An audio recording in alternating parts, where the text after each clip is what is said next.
네, 작년 말부터 시작된 주요 시중은행의 희망퇴직 대상 연령이 크게 낮아지고 있습니다. 이달 말 4대 은행에서만 무려 2천에서 3천 명에 이르는 은행원이 대거 짐을 쌀 것으로 예상되고 있다면서요.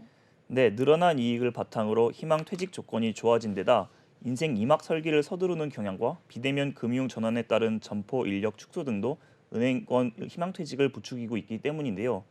금융권에 따르면 신한은행은 첫 영업일인 이날부터 희망퇴직 신청을 받기 시작했습니다. 대상은 부지점장 이상, 일반직의 경우 1964년 이후 출생자, 근속 15년 이상, 4급 이하 일반직 무기계약직, RS직, 관리지원 계약직의 경우 1978년 이전 출생자 근속 15년 이상인데요. 1978년만 1970 1978년생만 해도 만 44세로 희망퇴직을 할 수 있는 뜻입니다. 지난해의 경우 부지점장 이상만 대상이었지만 올해에는 직급과 연령이 부지점장 아래와 만 44세까지 낮아져 대상이 크게 늘었는데요. 신한은행에서 이와 비슷한 조건의 희망퇴직은 앞서 2018년에 진행됐는데 당시 최종적으로 700여 명이 대거 퇴직했습니다. 특별퇴직금으로는 출생 연도에 따라 최대 36개월치 월급이 지급되는데요. 신한은행은 부지점장 희망퇴직 신청을 받고 이달 말까지 퇴직 절차를 마무리할 예정입니다. 네, 신한은행 상황 들어봤는데요. 그렇다면 다른 은행들도 마찬가지일 것 같은데 혹시 다른 은행 상황은 어떤가요? 네, 지난해 1월에는 4대 은행에서 직원 1,817명이 희망퇴직을 했는데요. 네. 하지만 올해일 경우 이달 말까지 2,000명 이상, 많게는 3,000명 가까이 은행을 떠날 가능성이 있다는 게 은행권의 전망입니다. 네. 현재 신한은행에서 2018년처럼 700여 명 가까이 퇴직할 가능성이 있는 데다 우리은행도 이번 희망퇴직 대상을 만 40세까지 늘렸기 때문인데요.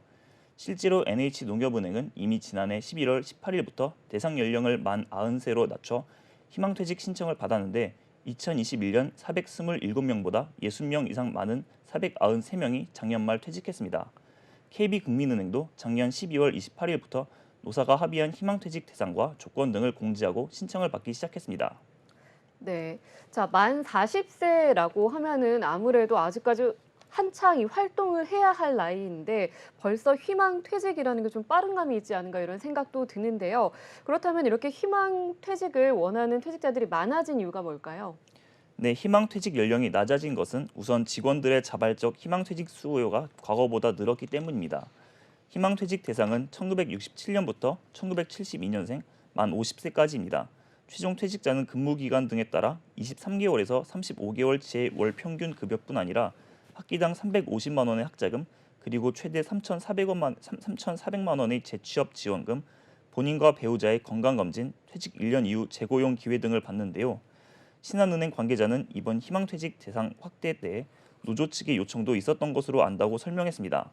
한 시중은행 관계자는 현실적으로 지점장은 물론 부지점장도 못 달고 임금 피크를 맞아 차장으로 퇴직해야 하는 직원들이 많다면서 그럴 바에야 50대 초반, 40대 후반에서라도 빨리 나가서 제2의 인생을 준비하자는 생각으로 직원들이 노조를 통해 희망퇴직 대상 확대를 요청하는 경우도 있다고 전했습니다.